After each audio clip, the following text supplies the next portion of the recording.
Hi అండి అందరికైతే happy new year అండి. New year కదా అని చెప్పేసి అయితే జున్నుగడికి చికెన్ తెచ్చాము.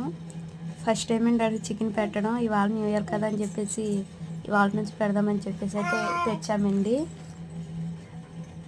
6 years 7 months వచ్చినాయండి జున్నుకి అయితే. అందుకని చెప్పేసి చికెన్ తెచ్చాము. వాడు వెయిట్ చేస్తున్నారు, ఎప్పుడు పెడతారా అని చెప్పేసి. చూడండి ఎలా చూస్తున్నాడో, చికెన్ పెట్టు డాడీ అని.